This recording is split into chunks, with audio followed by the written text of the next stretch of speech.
Good Thursday afternoon. Welcome in to Josh and Swain. Thank you for being with us today. We're very excited to be with you for the next 3 hours on another beautiful day here in East Tennessee. We have a lot to cover over the next 3 hours. We will invite you to be part of the show, as we always do. You can call or text 865-656-9900 if you would like to join us by calling in or texting in. We always love hearing from you. We are with you on 99.1 The Sports Animal today, AM 640 The Sports Monster. Hello to everybody in the Tri-Cities area.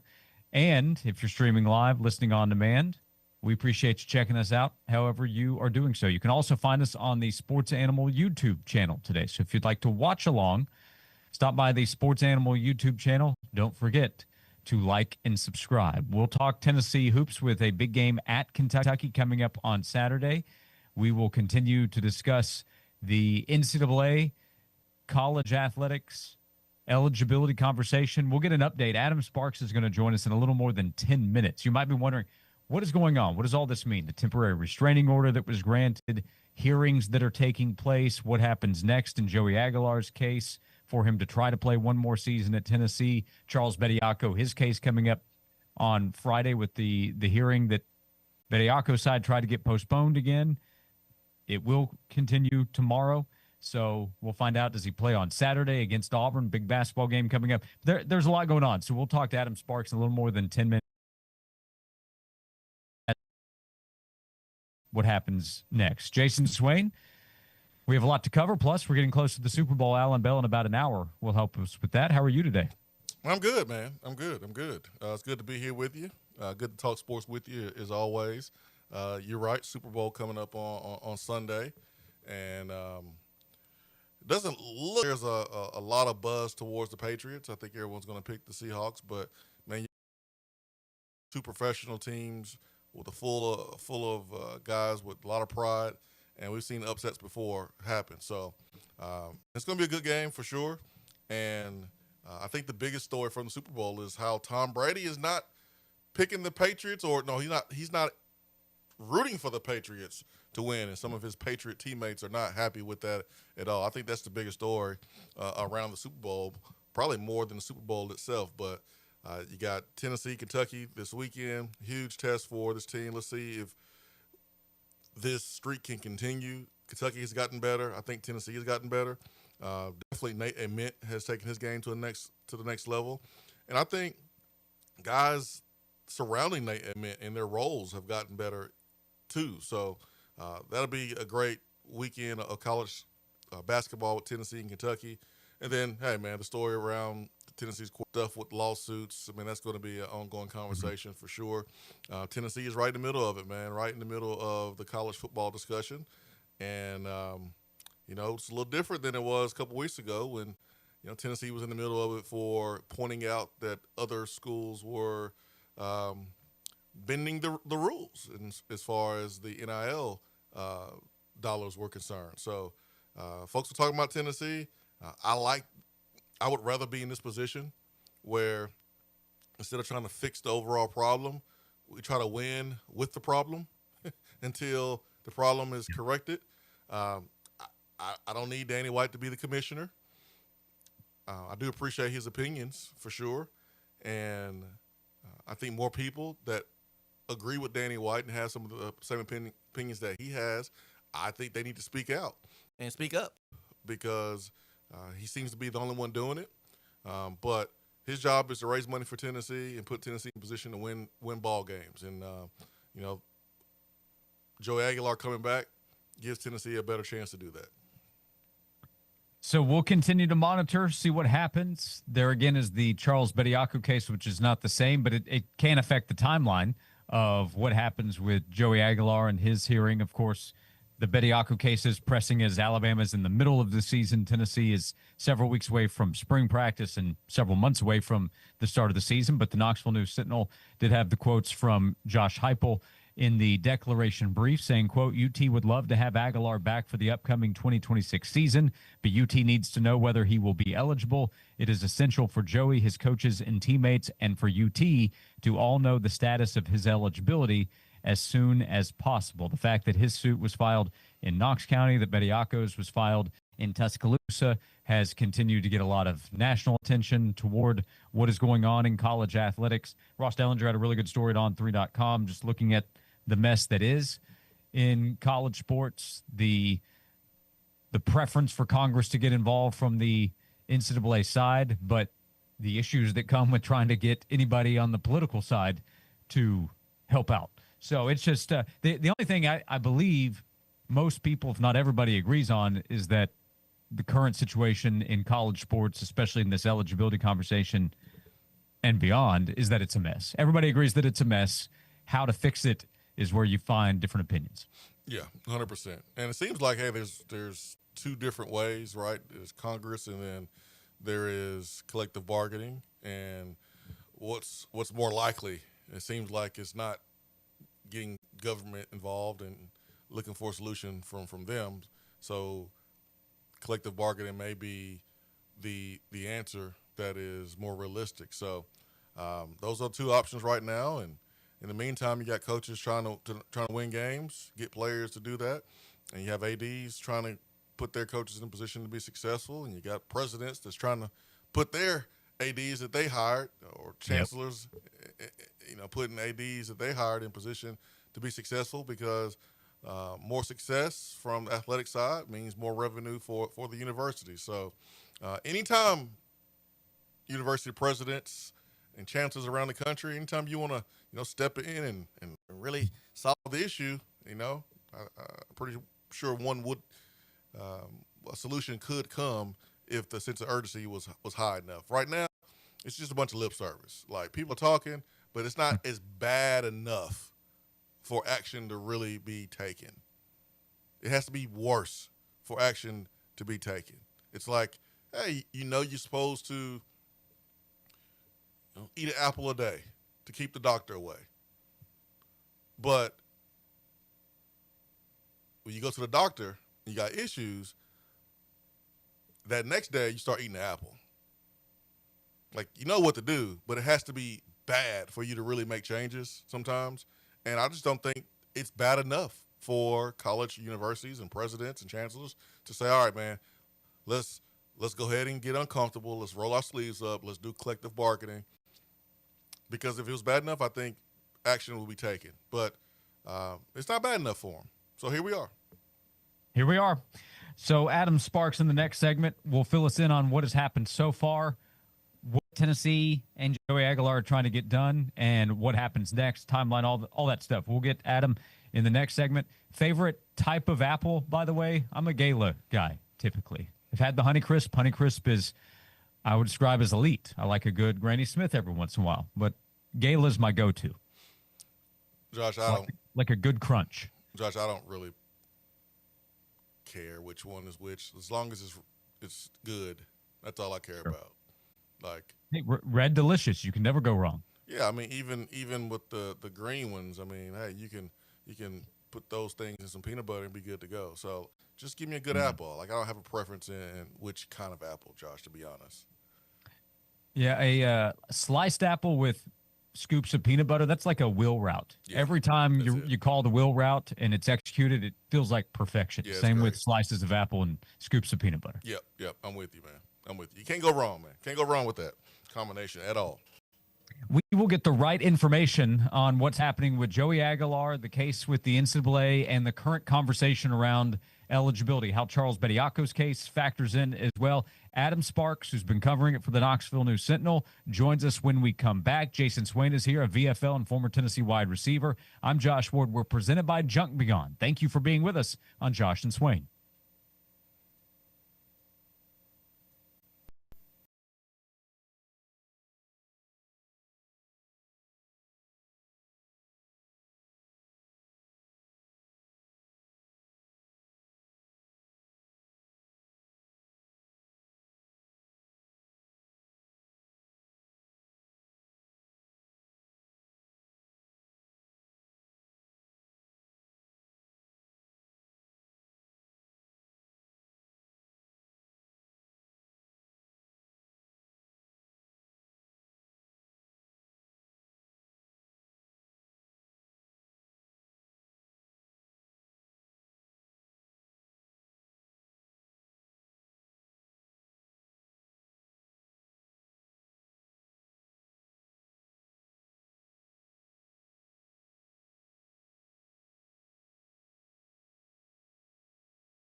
to the show, Adam Sparks, who covers Tennessee football. To the show, Adam Sparks, who covers Tennessee football for Knox News online at knoxnews.com, and also has been covering along with Tyler Whetstone. Adam, appreciate your time and appreciate the coverage you've provided on what's going on with Joey Aguilar, his case against the NCAA, which now is in Knox County. If you can, just kind of catch us up on what has happened so far and who you've been able to talk to with the temporary restraining order that was granted yesterday. What does that mean up to this point, and then what happens next? Yeah, so the temporary restraining order just, it's favorable to Joey. If you read the language that the chancellor, the judge, had in there, it points to the likelihood that Joey will be successful, but it's just like a temporary measure. It's just for 2 weeks. The injunction hearing is next. It was originally Friday. I don't know if it's like official yet, but it's going to be moved to next Friday, the 13th. And part of that is the NCAA attorney is representing the NCAA in the Aguilar case, but also the Bediako case. By the way, he's a UT grad. He's a Knoxville native, the NCAA attorney. He's the same one that was in the Ziegler case for the NCAA, same one that was in the Ozuna case. So he's the regular attorney for the NCAA. It's going to get delayed 1 week, and then the injunction hearing comes. It's not a permanent measure, but UT football and Josh Heupel, from what I understand, should see the result of that, of the injunction hearing, as finality, as a permanent measure. It's supposed to just it would restore Joey Aguilar's eligibility until this went to trial, until the case got to the end, until you got to the end of the case. But that would not happen probably till the following year. Obviously, the season's over then. The NCAA could appeal the injunction, and we're saying all this just assuming that Joey gets the injunction. If the injunction is denied, I think it's over for Joey. Tennessee would have to move on. You wouldn't want this to drag out much longer. You would need to go forward with George McIntyre, Faison Brandon, etc. But if the injunction is granted, and I would say at this point that's likely, then the appeals process would probably take several months. And Joey's attorney would do all that he would need to drag it out. I don't even know if the NCAA would try to push it much beyond that. So I'm sure Josh Heupel, I'm pretty certain Josh Heupel has been told if Joey gets the injunction, he should pretty much assume that Joey Aguilar is his quarterback for the duration of the 26th season.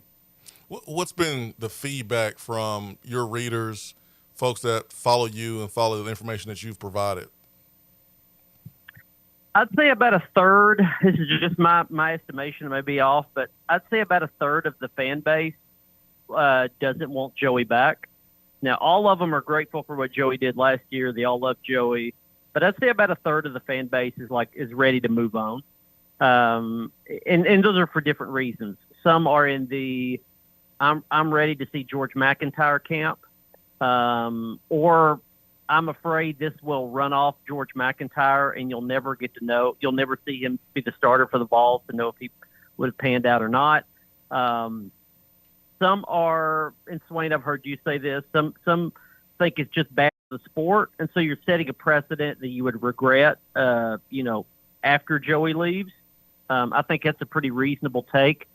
I'd say that's about a third of the fan base. I'd say maybe half of the fan base is in Camp Joey, go Joey. We want him back because the team's better, and we'll figure out things later. And a lot of those, I think, also those fans have told me that I don't like the feel of this, but everybody else is exploiting holes and vulnerabilities in NCAA to get their best. So we might as well too. And then the remainder of the fan base, I would just say, is throwing their hands up and said, tell me who's on the team in September and I'll root for them. But I don't really have a take one way or the other.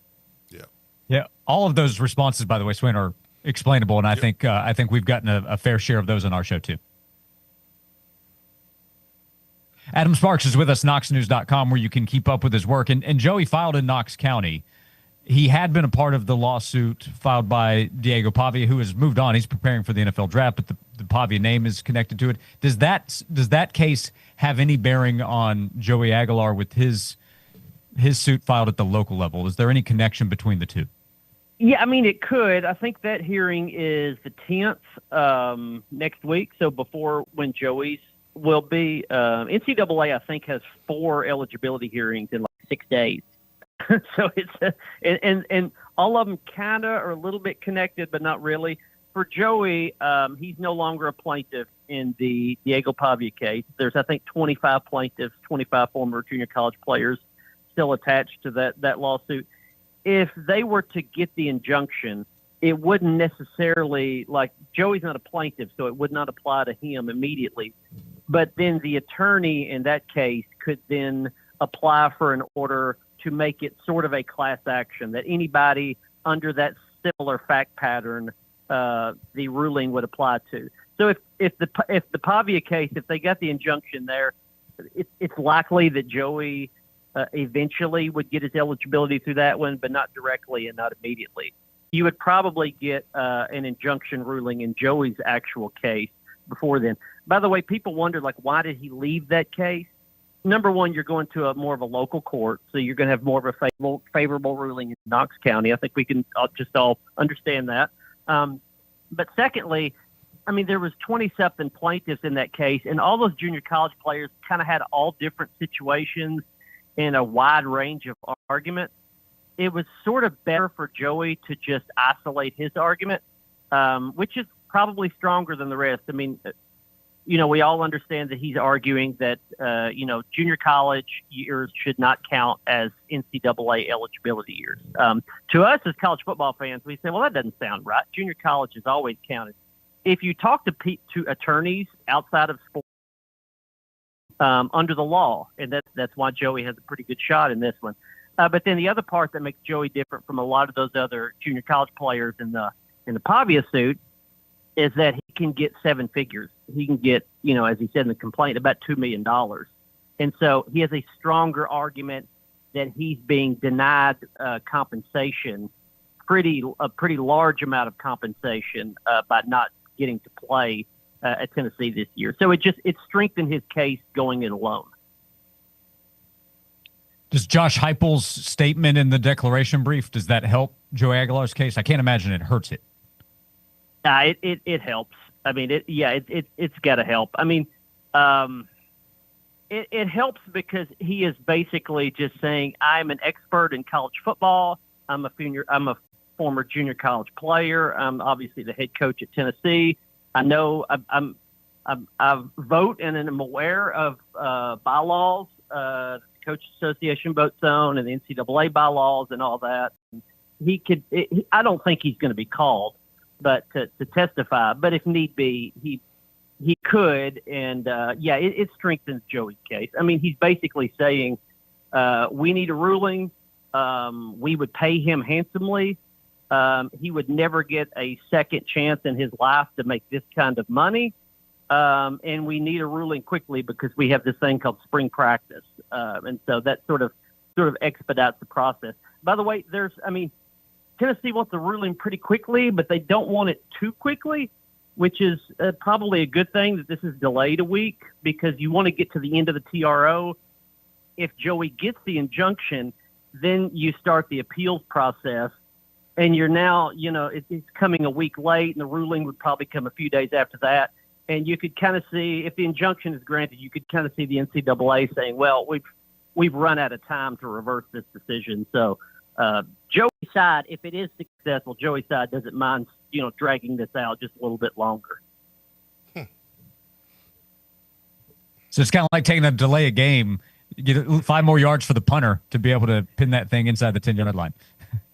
There's a lot of analogies you could bring to this. I mean, I'm kind of torn on it because I want to see a good Tennessee football team. I want to see a team that's in the playoff mix. That's fun to cover. But also, I mean, we're all college football fans, and I don't love where this is headed. I feel like I love history. I love war history, and if you look back in history, a lot of the wars could have been prevented if you could have just gone back just a little bit in the past and this one day in time and say, well, why didn't they do this different thing that day? It would have prevented all this other mess, or this one thing one day. How did they not see that? And I think that's sort of where college sports is at right now. I feel like years from now, we'll say, back in 2026 or 2024 or before NIL, if they would have just done this one little thing, it would have prevented all this other mess. And I just wonder how many of those turning points are left. I don't think there are many. So Adam Sparks, KnoxNews.com.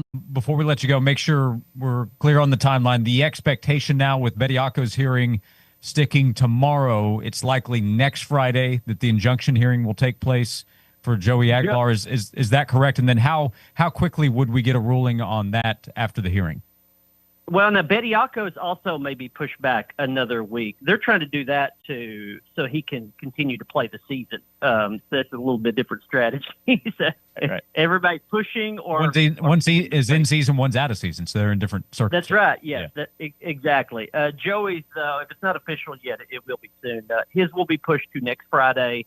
I don't think we'll get a bench ruling. I don't think we'll get like an immediate ruling. I think it would probably come a few days after that. And if Joey loses the injunction, it's probably over for him. If he wins the injunction, then Josh Heupel is going to be told he's your quarterback, and you don't have to look over your shoulder at any appeals process. So we should get some finality in the injunction hearing, probably just a few days after it takes place. It's just hard to believe that he's going to lose at this point. It seems like everything's in his favor. It seems unlikely. I mean, it's funny when you know. I know you guys have talked about the Bediako situation. It's an Alabama grad on the bench. I mean, it's a UT grad on the bench, a double UT grad on the bench here. Yep. And if you read the TRO, it sounds very favorable. And also, there's new Tennessee state law that has happened, I think, since the Ziegler hearing that is in favor of really, and it was cited in the TRO, really in favor of protecting students the right to compensation. So I'm not an attorney, but there's a lot of legal ground propping him up. So yeah, I mean, I think when he was in the Pavia case, I thought maybe he had about a 10% chance, 20% chance. Faison Brandon think, and how many reps are those guys going to get in the season to determine what we're looking at next December? That will be next to follow. In the meantime, Joey Aguilar's case worth following, and they are covering it at KnoxNews.com. Adam, thanks for making time for us. Thanks for breaking it all down for us today. We really appreciate it. Thanks, Adam. Yep, good to be on, guys. Adam Sparks, KnoxNews.com, joining us on the Stanley Fencing and Gates Hotline. Good info there, Swain. Yeah, Adam is right. I mean, that's what I think a lot of people's eyes should go to is, all right, now how does this affect the other quarterbacks? And I don't think it affects Faison Brandon all that much, because if I'm him, I want to redshirt anyways. I have no problem with redshirting, but for George McIntyre, this is this could be problematic for him. There could be some hurdles for him to be the starting quarterback at Tennessee, and I think it's going to take for him to go out there and blow everybody out the water. I mean, for him to be the guy, because if you win it this year and you're able to outperform Aguilar, I mean, Faison Brandon is here for a reason. He's getting paid what he's getting paid as a freshman to come in here for a reason. So then you'll have to battle up against him and win that job. So I think for me, all eyes will be on George McIntyre, even more so than Faison Brandon. Swain.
less than 2.5 hours away. We'll continue to monitor. Julian Phillips was traded earlier today, a former Tennessee basketball player going from Chicago to Minnesota. Does anything happen with Dalton Connect and the Lakers? They traded for Luke Kennard earlier today, so a shooter heading to L.A., Gabe Vincent heading out. So we'll continue to monitor. There's news related to a VFL or other big breaking news. We'll let you know. We've been discussing the quarterback position. Again, Swain, messages coming in. One saying, I hate it for George. Another, is Faison ready for 2027? Or will we buy a quarterback next year? Well, I think the plan is for Faison to be the guy that's the quarterback for you for 3 years. I mean, you don't pay Faison what Tennessee is paying him to come in and him not be the plan for the future.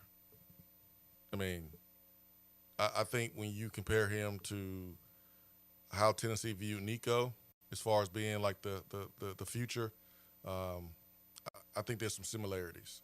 We're talking about a guy that was the #1 player in the country, a guy that possesses the arm talent, the speed, with his legs to be able to be mobile, to have the complete package.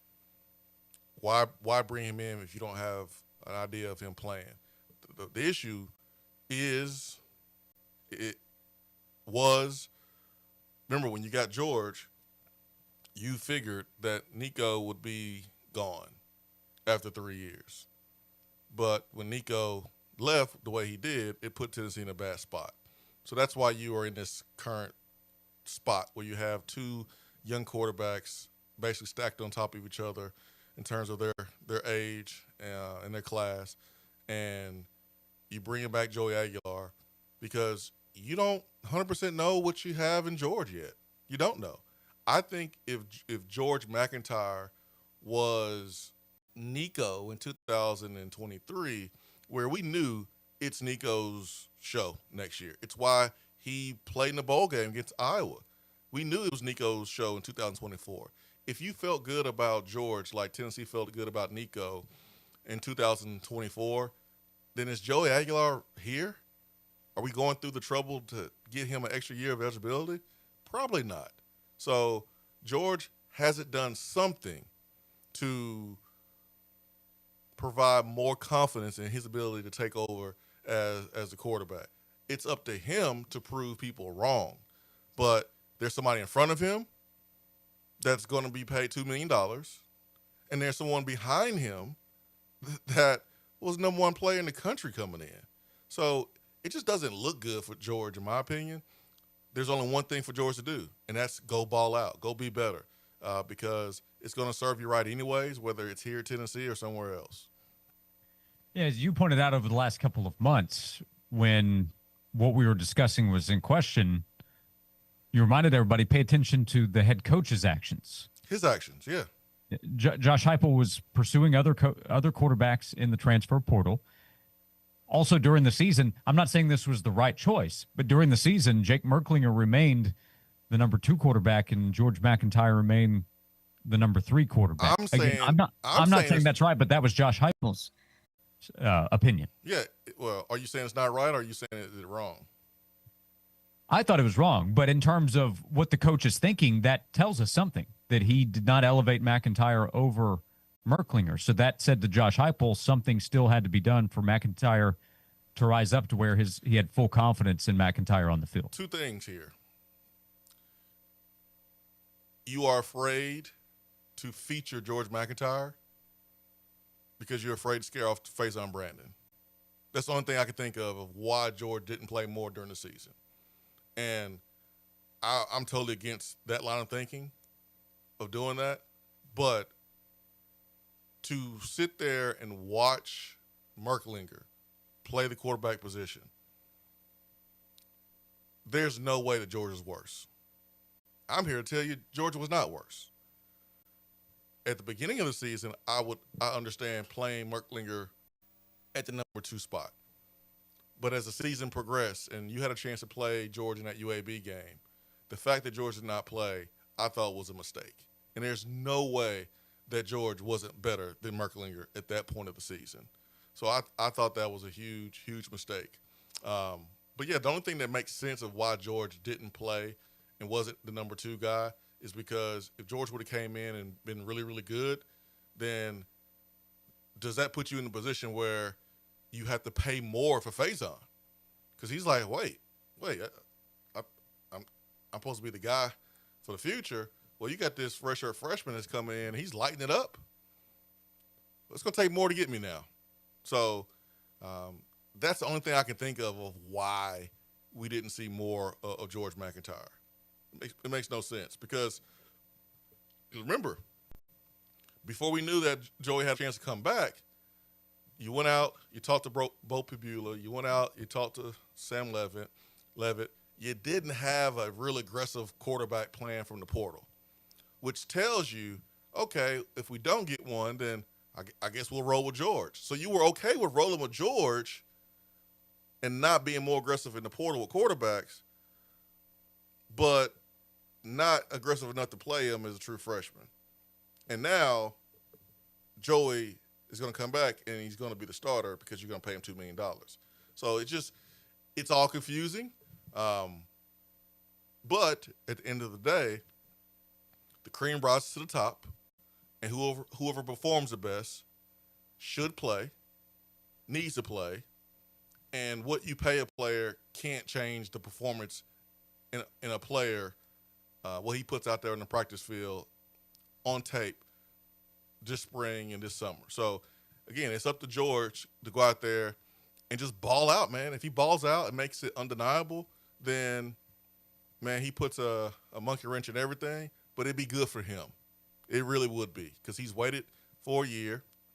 I'm sure he came in thinking that, all right, after Nico, I'll have a clear shot to be the guy.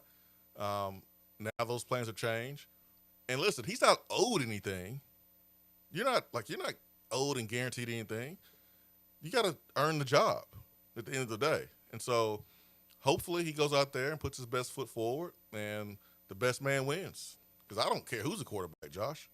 I don't care if it's Faison, if it's George, or if it's Staub, or I don't care. I want the best guy to win that helps Tennessee win. That's my take. That's where I stand. He's Jason Swain. He's a VFL, former Tennessee wide receiver. I'm Josh Ward, and we want to hear from you, 865-656-9900, to share your opinions. We'll talk some Tennessee and SEC hoops, as there were a couple of games last night that were very interesting, with Alabama getting the win, came down to the wire against Texas A&M, and then Kentucky getting a win against Oklahoma. No trouble there in the end, but Kentucky now turns around and will host Tennessee, looking for revenge this upcoming Saturday in Rupp Arena. 865-656-9900 to be part of the show. Thanks for hanging out with us today. We are always presented by Junk Beyond as we continue on Josh and Swain.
This is Josh and Swain. Thank you for being with us. Thank you for the interaction. You can call or text 865-656-9900. We'll check in with Alan Bell 10 minutes from now to see what he thinks about the Super Bowl coming up this weekend. Jason Swain's here, a VFL and former Tennessee wide receiver.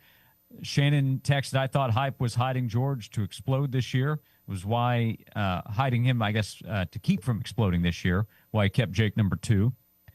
We were asked what impact could George McIntyre's future have on David Sanders Jr. because of their close friendship. David is paid probably more than anybody else on this team. They can be friends long distance. If George decides to go somewhere else, they can text. They can travel to see each other with the money they're making. Yeah, no problem. David can take a private jet to go visit him wherever he wants to go. But yeah, I mean, the thought was, and it's a really good point that's brought up. Remember, George was very influential, man, in recruiting other players in his class. Yeah. I mean, we're talking about an in-state player that committed and was recruiting other guys to be a part of his class. And, you know, the pitch to David Sanders is, hey, man, come block for me for the next, 3 years whenever I'm the starter. And so if it doesn't work out, I'm sorry. I doubt David Sanders Jr. is like, hey, man, my quarterback is not starting, so I'm leaving too. If David Sanders decides to leave, it's going to be for a different reason, not because George didn't win out the starting quarterback job. But, yeah, I mean, I think that's why this thing is so delicate, because we're not talking about a player that's from Idaho or from South Dakota or from Texas. This is a player from Nashville. This is an in-state player. And I believe that Tennessee was transparent with him, because I think for a long time we knew that Joey was going to try to get another year, right? We knew for months that it's going to happen. But you just got to make sure, if you're Tennessee, that George is good. And and the reason why he's not the quarterback is because he didn't win out the job because he wasn't good enough. Like, it can't be for any other reason, because if it is, then that's going to hurt you recruiting-wise in the future. So that's why it's delicate, because he is an in-state player that helped you recruit when he was going through his recruitment. But again, George is not owed anything besides an opportunity. If he's not the best quarterback, then he shouldn't play. It's that simple. But at the same time, you want to make sure that you're transparent with him, that you're honest with him, and he understands exactly what's going on. Josh Heupel has done a good job in this department. During his time here in 5 years, we haven't heard about him not being transparent with his quarterbacks. We haven't heard that. And he's been through multiple quarterback battles during his time here. So we didn't hear it one time. And if that was the case, we would have heard that. So I'm bringing that up because it's not like it's happened or it is happening, but I'm just saying it's something that you better make sure that does not happen when you're dealing with an in-state player. You got to make sure they are done right and fairly.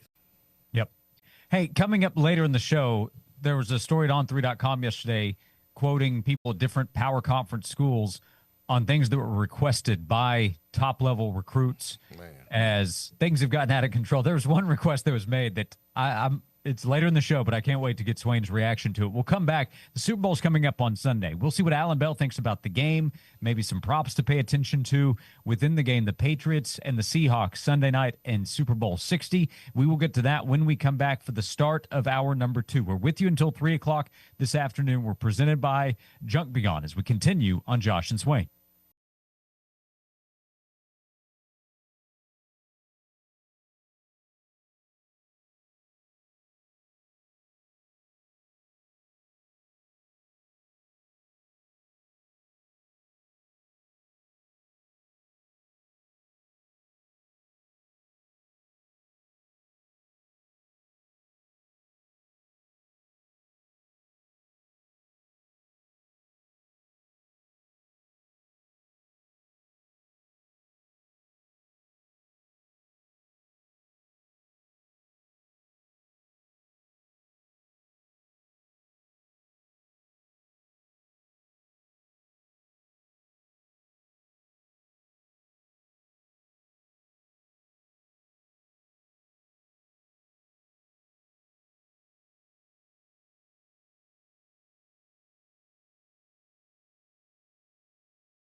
Welcome into hour number 2 of Josh and Swain. Thank you for being with us. Every day presented by Junk Beyond, East Tennessee's junk removal specialist, next to VFL and former Tennessee wide receiver Jason Swain.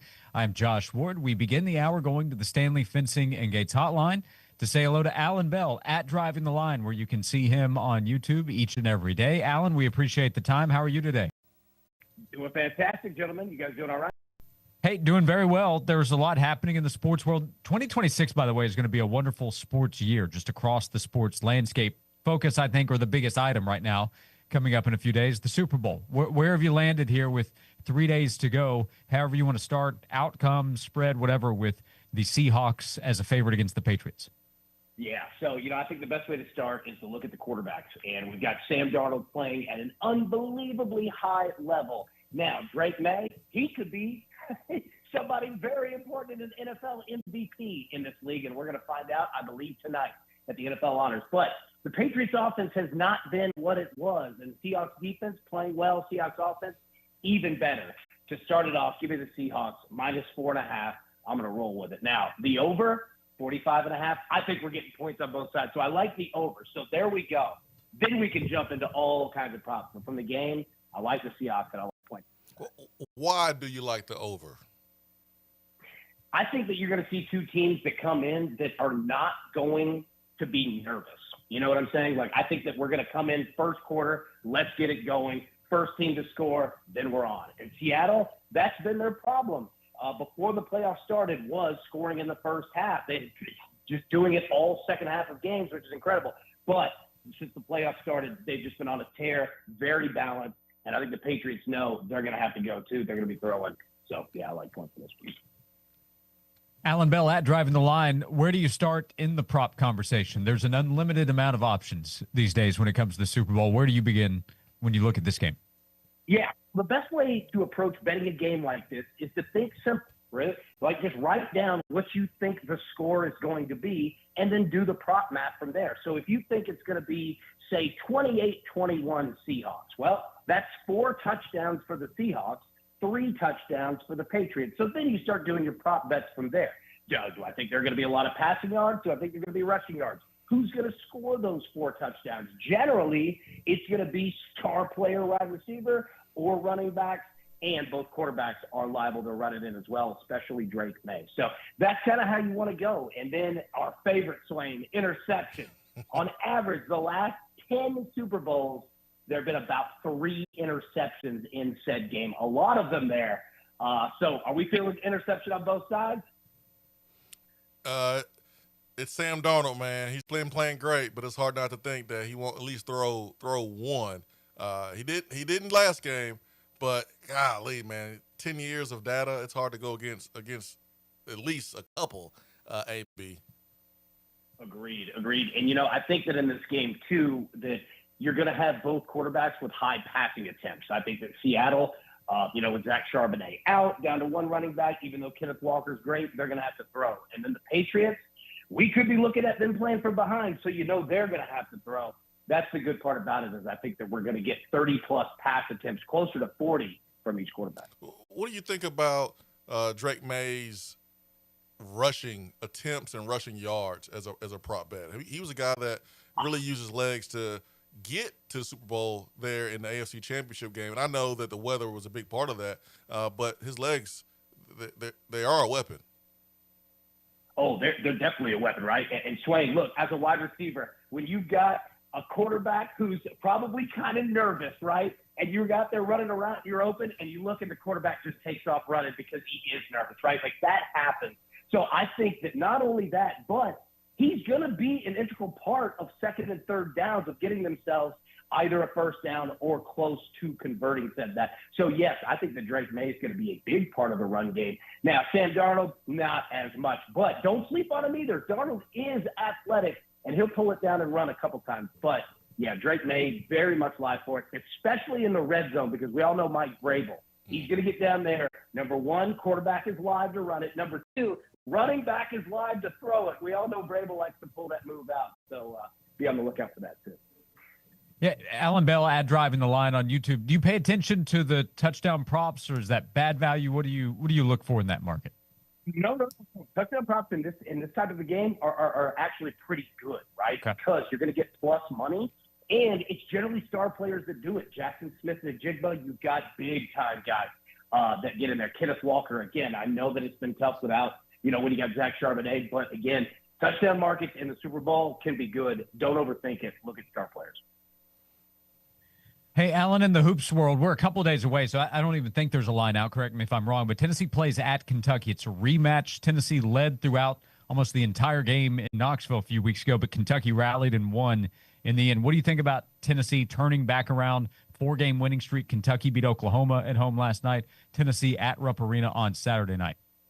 Oh, it's going to be a massive one, right? And you're right. I haven't seen a spread either as well, but Tennessee playing excellent basketball. Rick Barnes is going to be ready for this one. And like you said, Kentucky coming off a big win there as well, and they've been playing good as of late. So we saw the fireworks at the end. We don't have a spread yet, but I'm right there with you. I would say bet the under in that game when we see it because I think you're going to have a defensive, I don't want to say fight in it, but it could look that way.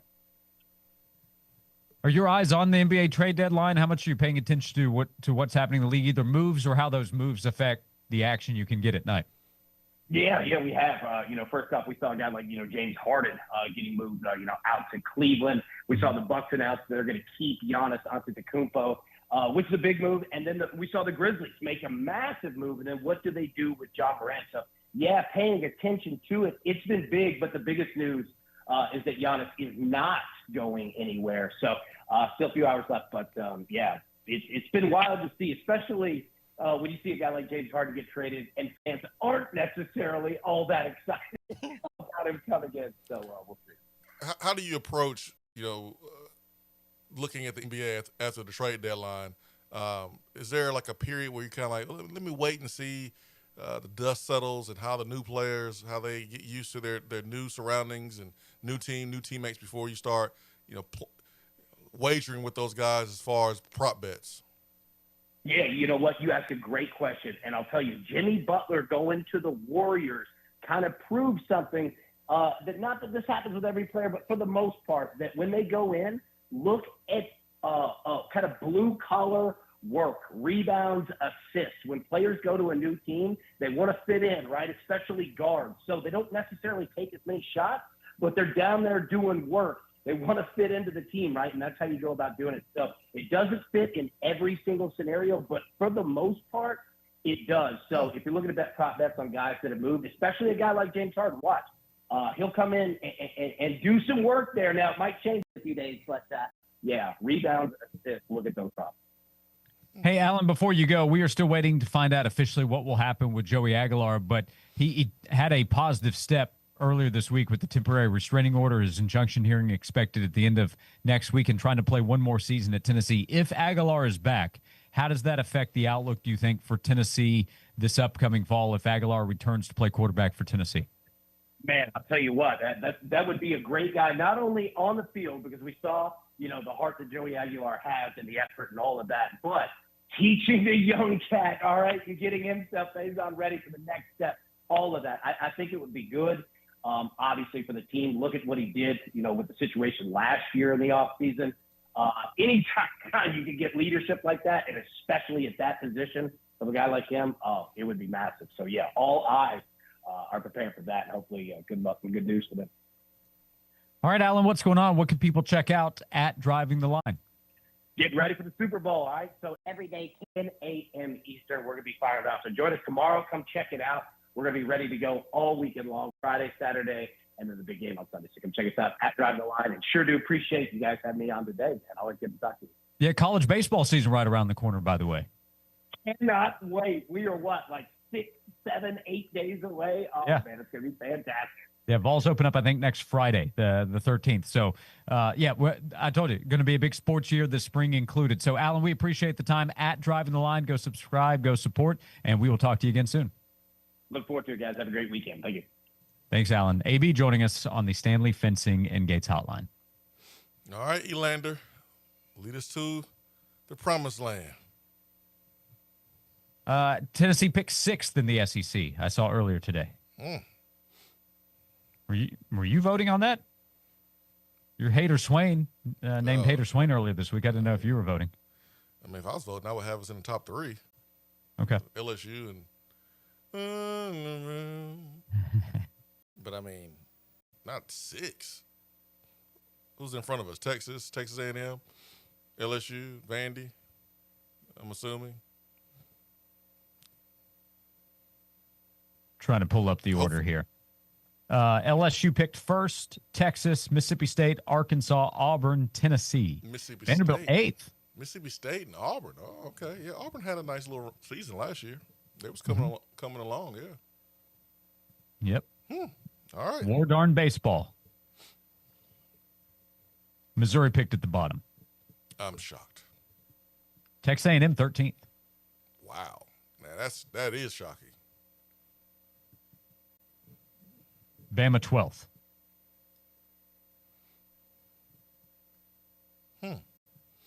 But, LSU led with 9 first-place votes. Texas got 1, Mississippi State got 4, Arkansas 2. Yeah, Arkansas.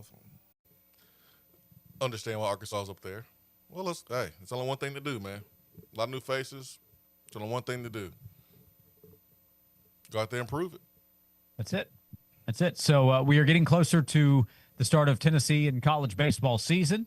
We are a couple days away from Tennessee and Kentucky playing at Rupp Arena, 3 days away from the Super Bowl.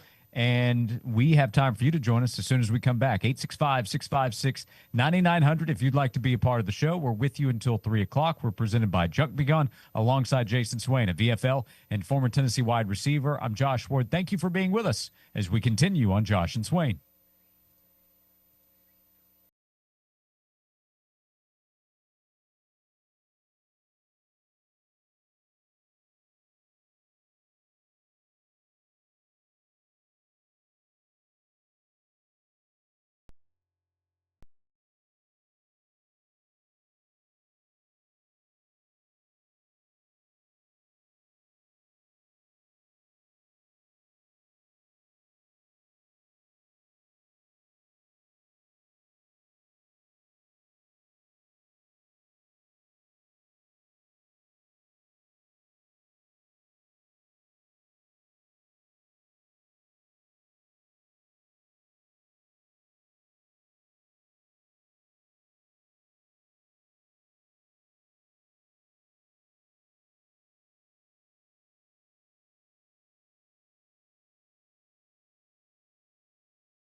This is Josh and Swain. Thank you for being with us. Swain, we got a message in the text box asking what is going on with the Lakers and Connect.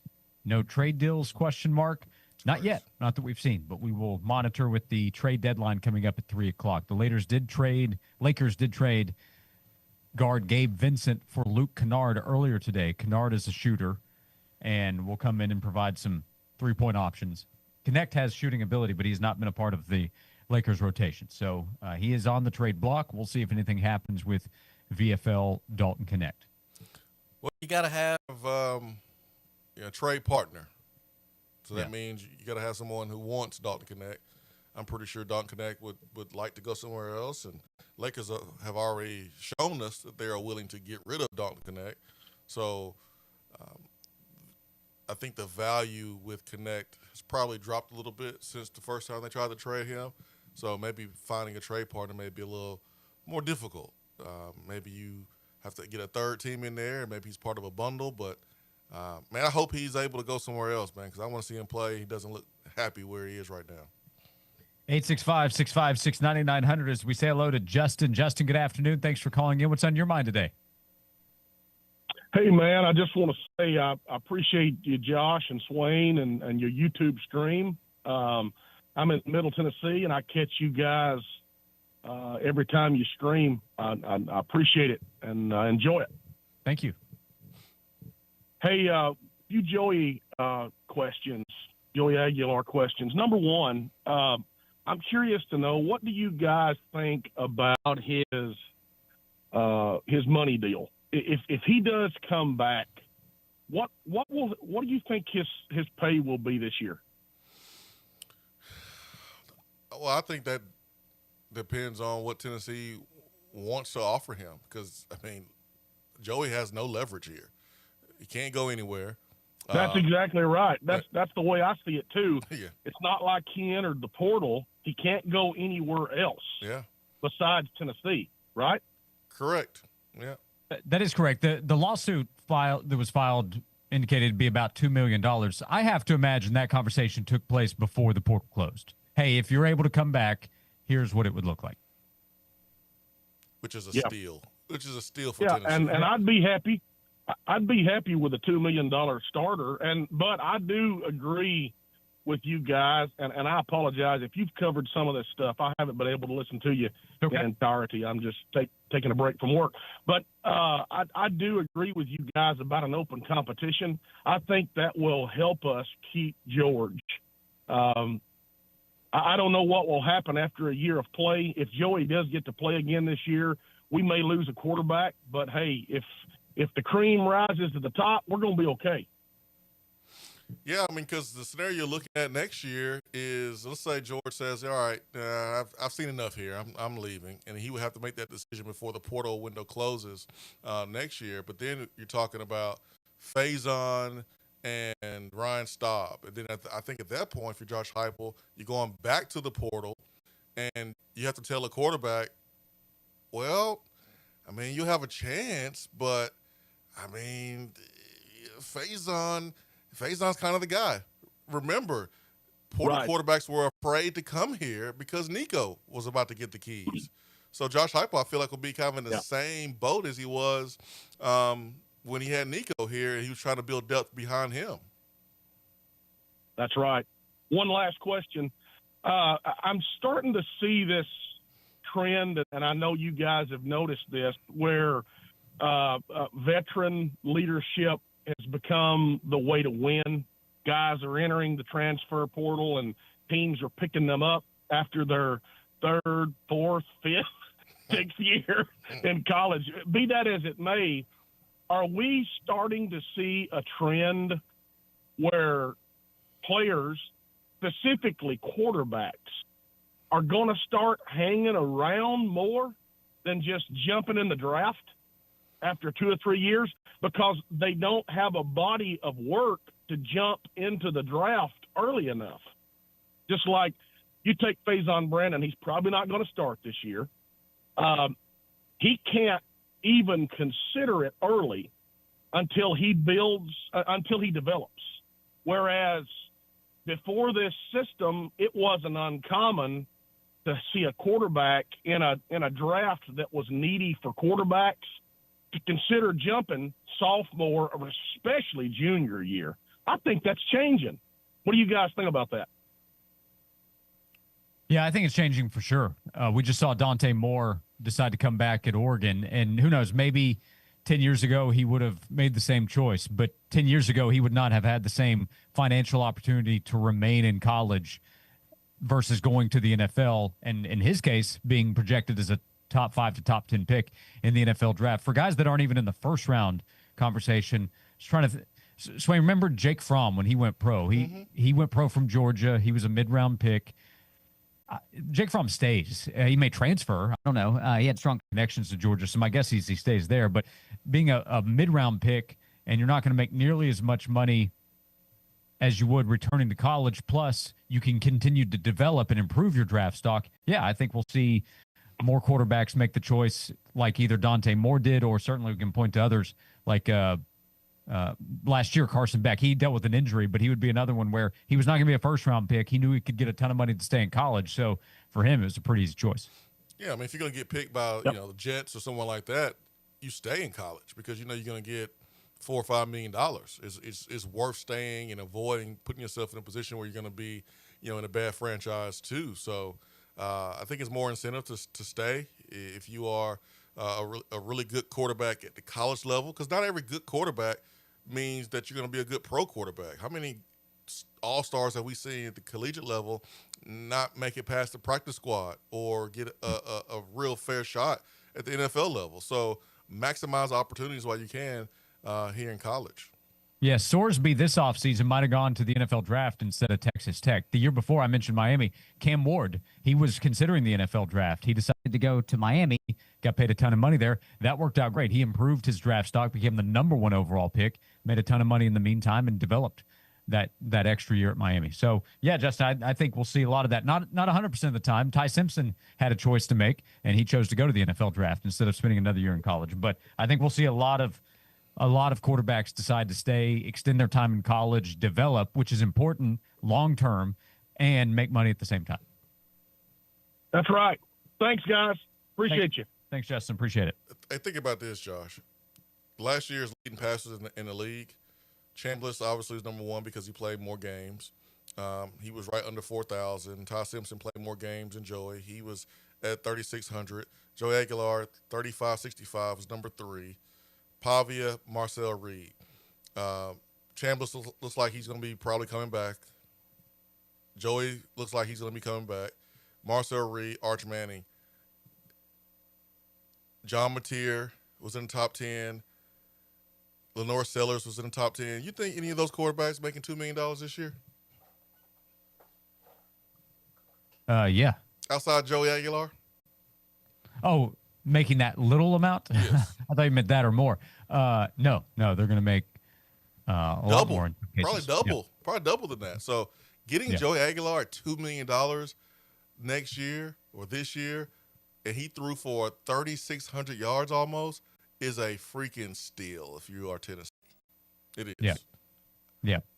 So I wouldn't go below that. Don't you think a conversation took place before I'm sure several weeks ago, but hey, because he was already in a lawsuit, just a different one.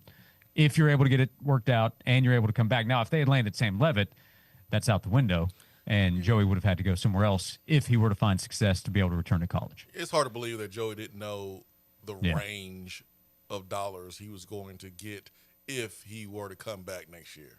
Yeah, like the suit was filed a few days ago. It's not like the morning of the filing they called up Tennessee and said, "Hey, by the way, what can you offer me here?" I'm guessing they knew ahead of that. Yeah, that point. I think he knew. But again, he doesn't have any leverage.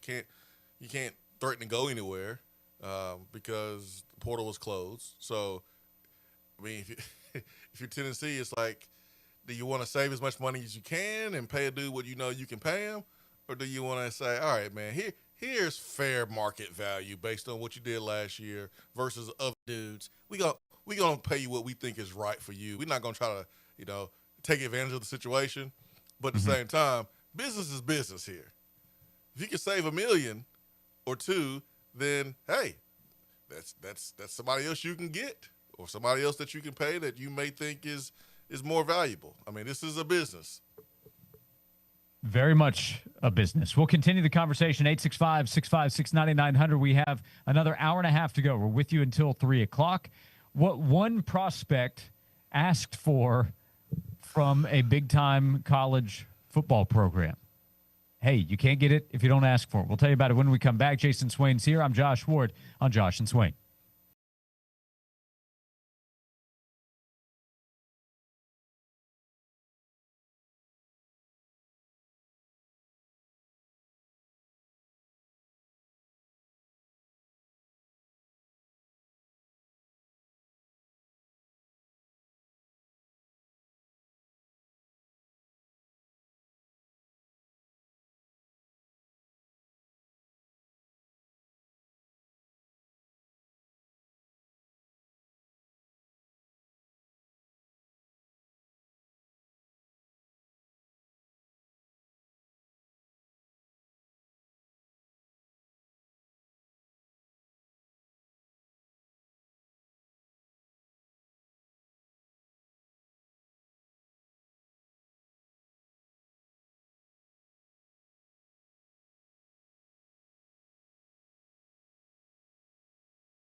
This is Josh and Swain. Thank you for being with us. I'm Josh Ward alongside Jason Swain. He is a VFL and former Tennessee wide receiver. You might remember in 2003, he was a highly touted prospect, number 21 overall in the 2003 recruiting class. And Swain, I don't know if this has been brought up to you, but you would have cleaned up in the NIL era. Yeah, probably. The only question would be if I would have, had an agent or not.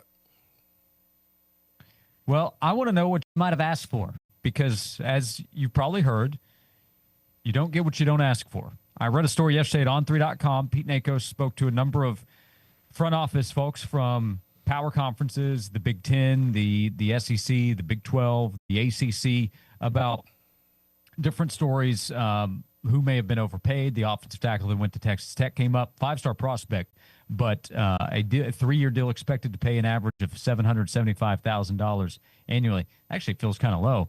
In the story, mentioned that Jackson Cantwell, the offensive lineman going to Miami, is this year's David Sanders Jr. Sanders, as we know, got a ton to come to Tennessee. So not really a secret at this point. But this is the quote that stood out to me. This was from a Big Ten general manager talking about the different amenity requests. This is what one Big Ten GM told On3. Quote, "We had a kid ask for a signing bonus, flight stipend, jersey number choice guaranteed, insurance policy, loss of home and disability, vehicle stipend, stipend for a rental house, award campaign push, preferred walk-on spot, tickets to home and away games, and field passes for agents." Well, hey, maybe that's the first request, and then you work your way to the middle. I don't think this school ended up signing this player based on this quote from the GM to On3, but that feels like a lot. You can't do that. That's too much. You're gonna have the player walking around acting like he owned the place.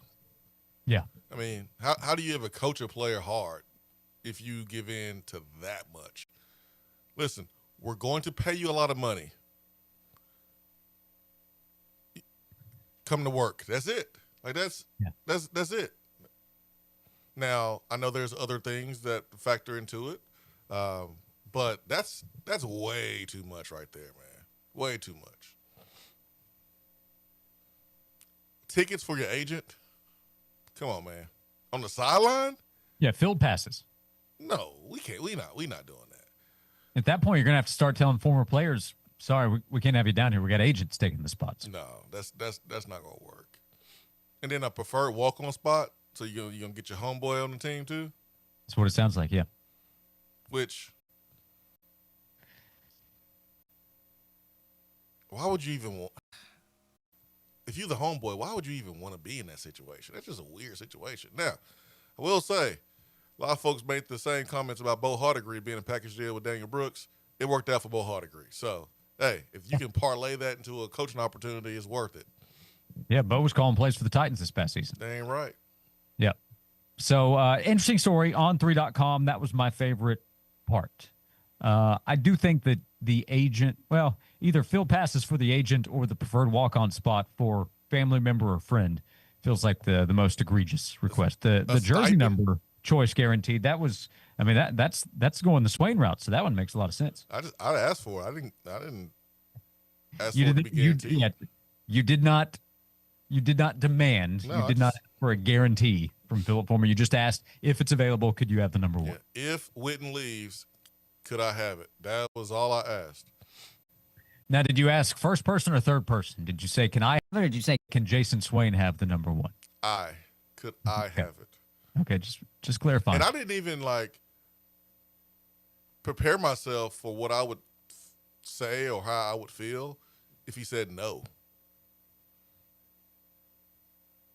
Because if he would have said no, man, I don't even know how I would have reacted there. But he didn't, so I would never know. Didn't you hear the intro? Number 21 overall in the class. He was not going to say no. Well, I was the first big time receiver that committed. I committed early too, and helped Tennessee land Aaron Sears. So yeah, honestly, yeah, you committed before Meacham. Meacham was a signing day. What he had committed privately, but said, "I'm coming. Don't call me." Is that the story with Meacham? I'm coming. Don't call me. If you call me, I'm not coming. And then Brett Smith, too, was a signing day deal. So not only did I commit early, but I helped us land Aaron Sears. Without me, we don't get Aaron Sears. That is a fact. That's a fact, Jack. So I think my NIL package should have been even more. Yeah, they should have given you some cream cheese under the table. Wink, wink, nod, nod. Yeah, I guess so. Yeah. Listen, I understand asking for what you think you can get, but, at the end of the day, dude, you got 3 years. If you are that caliber player, you got 3 years, man. You don't need everything right now because you're not going to even have that at the professional ranks. What sense does that make to where you're getting more perks in college than you would as a professional in the NFL? I thought the same thing. Like Micah Parsons is negotiating a deal and asked for all that. I'm going to tell him, all right, we're going to have to cool it here. You got to take some stuff off the table there. Like that, man, you can't get too full too early because you're not going to be hungry. It's okay to get paid. It's okay to take advantage of the leverage that you have and be rewarded for all the hard work and the talents that the good Lord bless you with. But don't take it overboard. That's all I'm saying. Yeah, don't fill up on bread. Stipend for travel? This is why we giving you the money, so you can pay for it. That's what the money's for. Yeah, you pay for it with your money that we're giving you. Yeah, or go get yourself a private jet deal. Jackson Dart had one, right? There have been a couple of those. Yeah. 865-656-9900 is the phone number if you would like to join us. That story from on3.com. We continue to follow the story of Joey Aguilar with his injunction hearing expected at the end of next week. Charles Bediako set for tomorrow ahead of Alabama playing Auburn on Saturday. So the games will continue. Will Charles Bediako continue playing in the games? That is one of the questions out there. 865-656-9900. If you have any questions or comments as we continue the conversation, we're presented by Junk Beyond on Josh and Swain.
This is Josh and Swain. Thank you for being with us. Swain, here's a mini update for you as we are a little more than an hour away from the NBA trade deadline, and we monitor, does anything happen with Dalton Connect? Do you want to hear this one? Please, please. So Dave McMenamin, he is a well-known NBA reporter for ESPN and has covered the Lakers. Yep, covered the Lakers. Earlier this hour, posted on Twitter, the Lakers are still looking at several, quote, around the margins options to enhance the roster with 2 hours to go until the deadline. One major caveat to that pursuit, LA is steadfast in maintaining their projected $60 million in cap space for this summer. So I will add a little speculation that is out there. Make of this what you will. You might make nothing of it. But veteran guard Eric Gordon of the Philadelphia 76ers is reportedly on the trade block.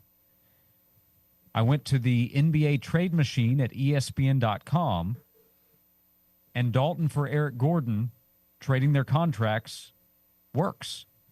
Gordon has 1 year left. So if I'm wrong in this, correct me, but I think that would work in terms of their cap goal for this summer. What do we think? Philadelphia? Got some running and gunning with Tyrese Maxey, VJ huge hit. The Sixers just traded away Jared McCain, who was in the draft with Dalton Connect.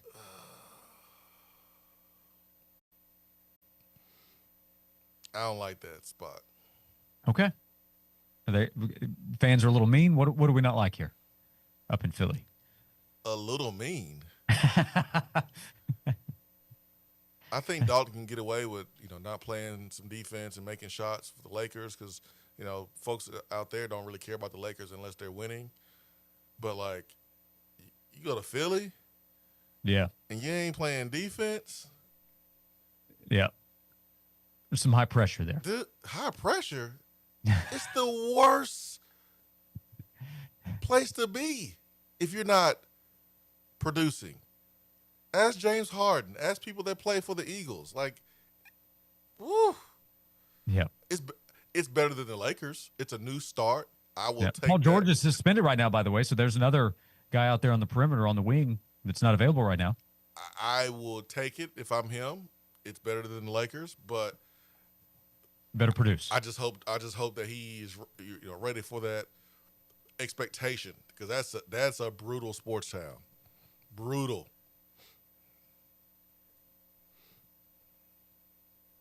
Andrew says trade him to Boston for Peyton Pritchard. I don't think there's any way the Celtics would. They ain't getting rid of Peyton Pritchard. No. Dude, not for Dalton. Six man of the year. He was six man of the year last year. Yeah. Dude's a borderline starter. Yeah, he's on an incredible contract. Listen, I don't think that one's going to happen. The only reason he's not a starter is because the guys in front of him is an Olympian and Derek White. If Dalton got traded to the Bulls, he'd have to play center, I think, right now. Dude, why did you bring up the Bulls? No one has done more for nothing this trade deadline than the Bulls. Yeah. Why did I bring it up? Because sometimes the best way to deal with pain is verbally. Talk through it. Got to. My goodness, yep. man. Yeah. So that is somewhat speculation, but the quote from Dave McMenamin at ESPN is worth noting as the Lakers are looking to potentially make another trade. They made one earlier today, trading for Luke Kennard. So there's another shooter coming in. They're happy to move on from Gabe Vincent. And we continue to see if anything happens with Dalton Connect. I saw Grant Williams was on the SEC Network yesterday talking up Nate Ament and his game, how he's developed at Tennessee. There's a lot of national praise, by the way, for Rick Barnes and how he has handled Nate this season. The praise is deserved, in my opinion. I think the staff has done a great job encouraging Nate, helping him work through what he was trying to figure out as a freshman up against teams that were going to be physical against him. Nate deserves all the credit he's gotten for continuing to work and keep the right mindset, and the results are paying off. But Grant Williams, big-time praise for Nate yesterday on the SEC Network. Who? Nate Ament. Nate Ament, baby. We got to teach Grant Williams how to say it right. Yeah, I think he was talking to Alyssa Lang. That would have been something if she says, "What do you think about Nate?" And he says, "Well, Nate Ament is playing big-time basketball right now." That's right. That's only one way to say it right there, man. Yeah. Dude's balling. Worth every penny. Grant might be a GM someday. That wouldn't surprise me. That wouldn't surprise me either. Would not surprise me one bit. He's getting close. He's closer there than the beginning of his career. What, to retirement? Swain. Wait, he's been in the league 7 years. I know, it's hard to believe, but you're right about You think that. he's gonna play another 7? I think DeAndre Jordan's still hanging around, right? Never know. I asked you about DeAndre Hasn't Jordan. played for 2 full decades. I didn't ask you about DeAndre Jordan, Montel Jordan, Michael Jordan, Michael B. Jordan. I ain't asked you about none of them, Josh. I'm asking you about Grant Williams. Stop roundabouting. Do you think he's going to play another 7 years? Yeah, I think so. Okay. Yeah, I think so. The end is near. The end of hour number 2 is here. We have No, one I more didn't say the end was near. I said he's closer to being a GM than he is at the beginning of his career. that that might be the case. That might be the case. You trying to be slick, man. You trying to be slick, Josh. I wouldn't be. Not here on this show. 865-656-9900. If you'd like to be on the show, we have another hour to go. Jason Swain's here. I'm Josh Ward. We're presented by Junk Be Gone. We continue on Josh and Swain.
Welcome into hour number 3 of Josh and Swain. Thank you for being with us. We are presented by Junk Be Gone, online at junkbegone.biz. You can join us at 865-656-9900. Alongside Jason Swain, VFL, former Tennessee wide receiver, I'm Josh Ford. You can hit us up in the text box, 865-656-9900, as Brandon messaged in, Swain, and said, guys, I just saw Beardless Josh on the app. You can watch us on YouTube as well as in the app feed, the Sports Animal app. Brandon asked, are we sure Josh is old enough to be on the radio hosting a show? Sounds like he called me young. It sounds like a compliment to me. I'll take it. You should take it. Now, on site at Betty Chevrolet last Friday, I was told you need to grow the beard back. So we have split opinions. Actually, Brandon didn't say that I shouldn't either. He might be of the same opinion. He said he liked it.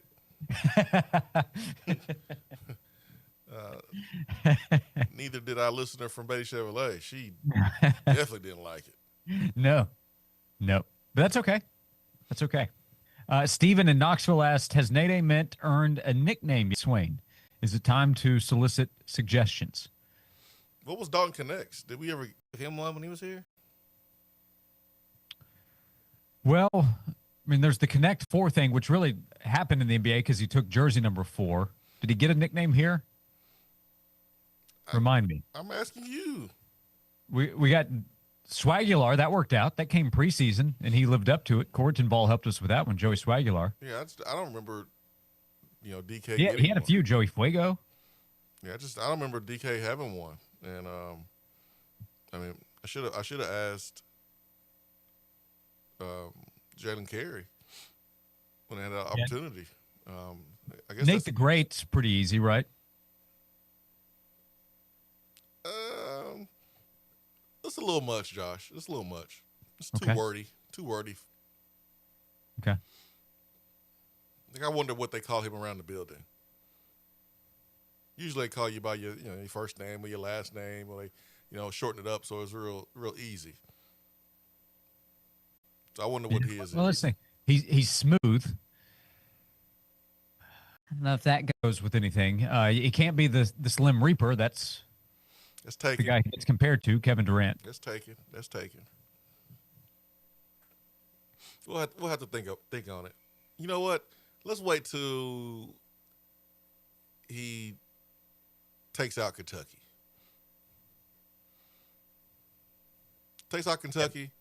Then we'll try to give him a nickname. Yeah, first things first. In the text box, Nate Dogg? I think that's taken. I think that's taken. So, Swain, last night, Alabama beat Texas A&M. Oh, man. A&M let me down so much, man. Let me down. They could have had it. They could have had it. It was a fabulous game. Great offensive showing. A lot of fireworks. I thought Aiden Holloway hooked when he got fouled, and they didn't call his hook, but they called the foul on A&M player. He had the and one. But it was a great game, man. It was a great game, and Alabama, man, they showed up. So the SEC standings now look like this: Texas A&M and Florida are tied at 7-2. They will play this weekend, so that's a big game coming up Saturday. Texas A&M against Florida. Kentucky is 7-3, so they're a half game behind, and then tied at 6-3. Arkansas, Vanderbilt, and Tennessee. So Tennessee just one game back from the top of the SEC standings with Texas A&M and Florida in a tie. The winner of that game will stand alone at the top of the SEC standings after Saturday. And then right behind Arkansas, Vanderbilt, and Tennessee, Alabama, Missouri, and Auburn are 5-4. Bama and Auburn play this Saturday. Yeah, that's going to be fun. Bruce Pearl's comments, even though he didn't say him just because he's the coach of Auburn, but still he did say him. So that's going to be fun. That's always a rivalry between those two programs. Man, Tennessee got a chance to put themselves in a good position for a nice seed in the SEC tournament. If we still, care about the SEC tournament and having a nice seed and winning that thing, but when you look at Tennessee and being a current 5th seed right now in the NCAA tournament, I would imagine that those games in the SEC tournament could help Tennessee get a better seed moving forward. You hope it could, but we've seen in the past it not really make a big difference. But, man, Tennessee might have a chance to go win the regular season. Get on a little run here. They've got a chance, yeah, because the schedule's not easy. There is no such thing in the SEC, but it's lighter moving forward than looking backwards. So Tennessee is in a good position considering the teams it played. You'd love to have that Kentucky game back, but you can get it back somewhat if you go win at Kentucky this upcoming weekend. Well, I mean, A&M's schedule was easier at the front of their conference schedule than it is right now. I mean, they got a brutal stretch, whereas Tennessee, I mean, after Kentucky, Mississippi State, LSU, Oklahoma, I mean, come on, man. Those three teams are not that good. But it is SEC, and you're going to get their best. And then you do go on the road and you play Vanderbilt, a really, really good team. And then you play Missouri, you play Alabama at home, South Carolina, and then Vanderbilt again. So, you don't play Arkansas again. You don't play Florida again. You don't play A&M again. I mean, Tennessee has a chance to really run the table. Now, Kim Palm projects Tennessee to lose 2 more games. They have us losing at Kentucky by 1 and losing at Vanderbilt by 4 later in the month. So there's a chance, man. Tennessee can run the table and find themselves at the top of the conference standings in the SEC. Can you go win at Kentucky? That would be huge. That'd be 5 straight. And then you get Mississippi State. It's away, but very winnable game. LSU at home, game you should absolutely win. Oklahoma for sure. Tennessee should win. So yeah, it's on the table here for Tennessee. Big game coming up on Saturday night. So it's going to be a great slate this upcoming weekend. Auburn, Alabama, Florida, Texas A&M, Tennessee, Kentucky. Some big-time matchups within the conference this upcoming Saturday. Swain, some suggestions for Nate A. Mint and a nickname. Travis says Nasty Nate. Gray says Screech. Does he look like Samuel Powers? Joey says Nate the Wildcat Killer. Need to go win on Saturday. Check Nate. Okay. All right. You like that one? I like that one. I like that one. We can write that one down. Especially after a game-sealing shot at the end. Yeah. Steph Curry got the night celebration when he hits a shot late. Is this a good suggestion for Mike Keith? Check Nate when he hits a clutch shot at the end. It might be. It might be. The Amentinator, says Rob. Like the Terminator? Okay. Joya says, this would be more slogan, or we could work off this. Let the church say amen. I think Mike can do something with that too. Yeah. Sam says if we win the title, it should be amen for answered prayers. Something along those lines. I mean, dude, just having him feels like answered prayers. Dude's a baller. Yeah, Hateful Nate. I guess a playoff Hateful Nate, but he's just so nice. Such a nice dude. So respected. Check Nate is getting some support in the text box. Yeah, I like Check Nate's good. Yeah, I like Check Nate. But you can't use it all the time. Certain times, that's right. You have to use it in like the closing moments. Yeah, maybe that's his it's not a signature move, but like his finishing move. Like in wrestling, you have your name and then you have your finishing move. So we come up with a nickname, and then Check Nate is the finishing move when he hits a clutch shot to put away the opposing team. Yeah, like Diamond Dallas Page hit you with the diamond cutter at the diamond end. Cutter, bang! Yeah, hit you at the end, and then boom, wins the match. Yeah, so the Check Nate is his finishing move. I like it. Yeah. He needs like see. a sign. He needs like a sign. So like when he hits a shot at the end, it's like, oh, that's a Check Nate sign. Yeah, sign off. Yeah, I don't know. He'll have plenty of time to think about it. I mean, it's a 2.5 hour bus ride up to Lexington, so he can think about it. Yeah, I'm sure it's going to be top of mind. Chris says Slim Nady instead of Slim Shady. What do you think about that one? I don't think anything, Josh. Okay. If he did try to use Nate Dogg, it's been taken by the great musical artist. But if he's Nate Dogg, you could say he smokes teams every day. What do you think about that one? I could say that, but I won't. Choose not to. Yeah, correct. Okay. Yeah. Yep. It's important not to force it, Josh. That is very important. Yeah. Just like his jumper, he finds his spots. He doesn't have to force it too often. Yeah, it's best not to force it here. Just let it come naturally. I think that's probably the better approach. Hey, this is a brainstorming session. We appreciate all the input. 865-656-9900 is how you can be part of the show. We have an attaboy to hand out still. We're with you until 3 o'clock. Charlie Collier's going to hop on later in the hour. We're going to talk some Tennessee SEC hoops with him, a little football as well. He's got a show coming. It's coming back. Saturday Sports Talk this upcoming weekend. So Charlie coming up at 2:30. Jason Swain is here, and we appreciate the interaction. 865-656-9900 to be part of the show as we continue on Josh and Swain.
Back on Josh and Swain. Thanks for being with us. With you until 3 o'clock.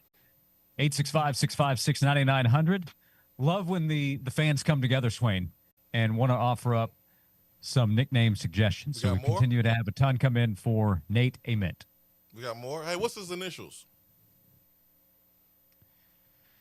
N.A.? So when he blocks a shot, it's nah. N.A.? Oh, okay. Nah. Yeah. But that's not a nickname, though. Because I don't think calling a dude nah is a good nickname. I would say nah to that. Nah, but, man. Hey, when he blocks a shot, he is saying nah to the shooter. Again, maybe this is called text Chris Lofton. We'll see if Chris or Steve Hamer would be the one to say it, right? Because he was a shot blocker. He's the big man. That's right.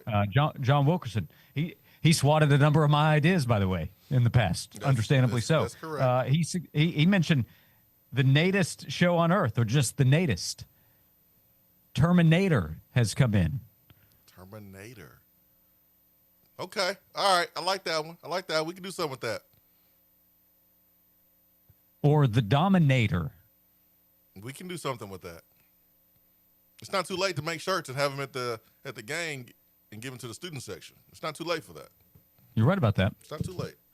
Multiple texts did like the Nate Dogg idea. Ryan said you got to do the Nate Dogg pause though for the line. Hold up. Smoke teams every day. See, it's got something. Got a little something to it. We're not going to push too hard though. Several Nate the Greats coming in. NBA Nate Baller Ament. Okay. Need an answer? Ask the Magic Nate Ball. Nate Ball. Yeah.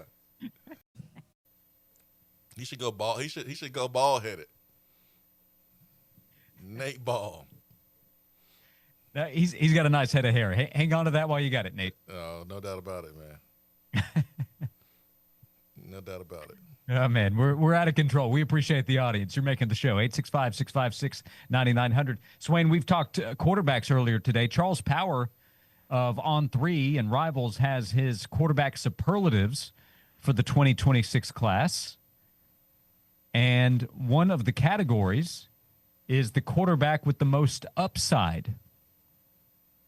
He chose Faison Brandon, the quarterback in this class with the most upside, according to On3 and Rivals Charles Powers, the director of scouting. He says Tennessee's Faison Brandon has the most upside in this class. Did he give a reason why? Faison Brandon touts one of the most complete physical skill sets of any quarterback in the 2026 cycle.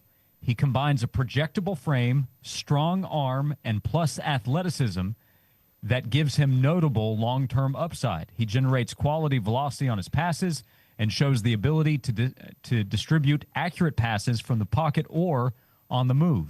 Brandon's combination of size, coordination, and confidence allows him to play with balance and control. He's a capable runner who adds a dual threat element to his game. Also notes that Brandon is one of the youngest top quarterbacks in the class. He led his team to an undefeated season, state championship as a junior. His senior season had to return from injury and then led his team to back-to-back titles as a senior.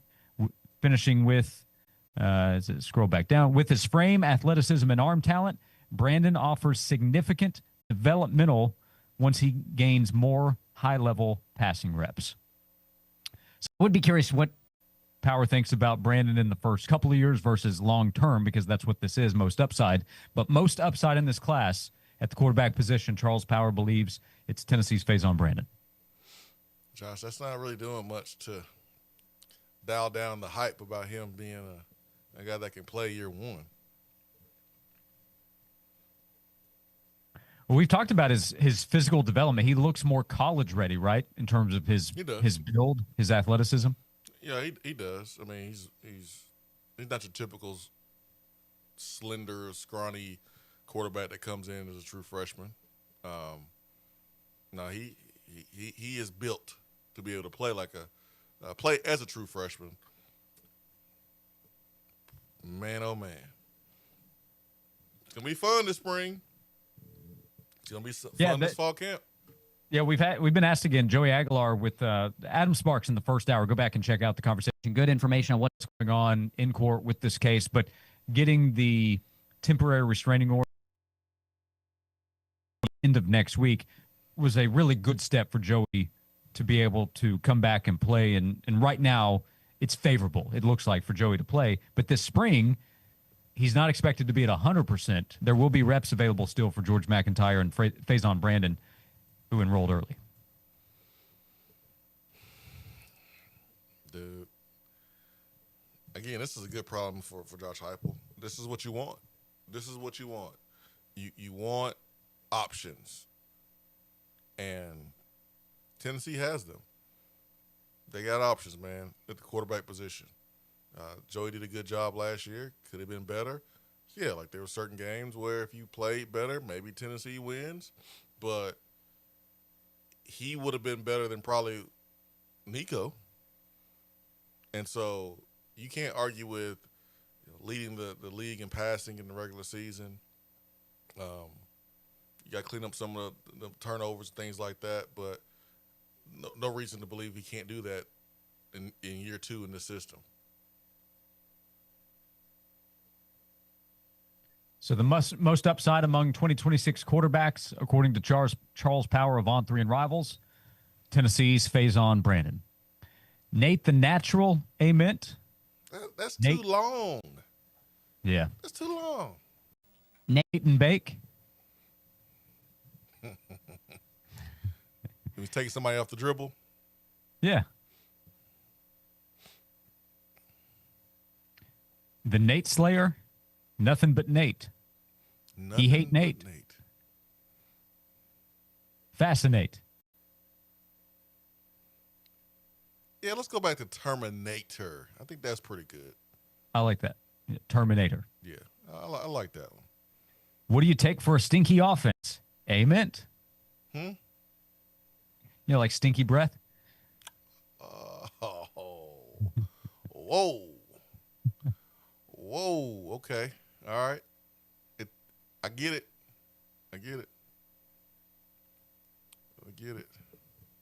I don't think Nate will approve of that one. No, like if they're going over these options on the bus right up, it might make them think for a second, but probably gets moved to the. We'll come back to that one. Yeah, he'll probably say nah for that one. Yeah. But I like Terminator. I like that one, man. We can get him a black leather jacket. I don't know if there's any his size around here, but we can get him one of those. Be ready to go, man. Get it customized. Yeah. I think would be. But yeah, we made some progress. We got some nickname ideas, and we got some slogans or terms. Yeah. Check Nate. Checkmate. When he hits a clutch shot or clutch shot. When he swats somebody's shot. Yep. Hey, Mike, Keith, if you're listening, man, they're all yours, man. They're all yours. I'm sure that he is eager to add those to the list. The Volinator. 865-656-9900 if you'd like to be a part of the show. Think about that one, Josh. It's a brainstorming session, Swain. There are no bad ideas. You're right. No bad ideas. You're right. Put it all on the table. We'll come back. Charlie Collier, what he thinks about Tennessee at Kentucky on Saturday, Tennessee football, SEC hoops. We'll talk to Charlie in our next segment. We'll talk to you before the show ends. With you for another 30 minutes every day, presented by Junk Be Gone with Jason Swain. I'm Josh Ward on Josh and Swain.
Back on Josh and Swain. Thank you for being with us.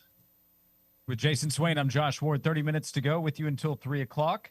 The Lady Vols will play at Georgia tonight. So big game for Kim Caldwell's team, looking to bounce back after consecutive losses. Won an SEC play a week ago. And then at UConn, Tennessee softball season getting ready to begin as well, with Brian Rice on the road for Tennessee basketball. Charlie Collier, who you hear each day on the EA show with Brian Rice, he joins us now. Charlie, good afternoon. It's right around freezing here in Knoxville. How's the weather for you? You know, it's actually not a whole lot better, to my surprise. Okay. Down in Clearwater, Florida, I didn't pack for cold weather. I just figured, Florida going to be warm. It's windy today. It's pretty chilly, but hopefully getting warmer over the weekend. So, Charlie, you have a lot going on. So you're down there covering what's going on with Tennessee softball. Of course, your daily work with us on the Eric Gaines show. And you have another show coming up this weekend we're going to tell everybody about, with a lot going on right now. Super Bowl's coming up this weekend. SEC hoops in full swing. Super Bowl first. What do you think about this game, the Seahawks and the Patriots, with the Seahawks favored and a lot of people on the Seahawks, it seems, going into this weekend? And add me to that list. I'm one of those people. I just think the Seahawks are a much more complete team. I mean, you got to give the Patriots credit, obviously. They've been really dominant this season, but I think their playoff run has also benefited from a lackluster lineup of three teams given some different situations. A Chargers offensive line that was, down to mostly second stringers, a Nico Collins-less Texans team, and then obviously Jared Stidham in a blizzard last week. A little bit of an easier path to a Super Bowl. I think the Seahawks right now are just playing better football. I don't think that the Patriots are explosive enough offensively. And, with what Mike McDonald's been able to do with that defense and with how they can, essentially just in nickel, but have Nick Iwaminori at safety be big enough to be a hybrid linebacker type and just match up with any kind of personnel. I think they win by 10 plus. Okay. Seahawks against the Patriots on Sunday. Charlie likes them maybe by 10 plus, favored by, I think, 4.5 going in. We've, of course, talked a lot of SEC basketball. We've talked about Nate Ament here recently. Nicknames coming in for Nate, but the story is how well he's played. And with that, Tennessee has a 4-game winning streak. What do you think about how Tennessee's played recently as Tennessee gets ready for Kentucky, which is 1 game ahead of Tennessee in the SEC standings? They'll play at Rupp on Saturday night.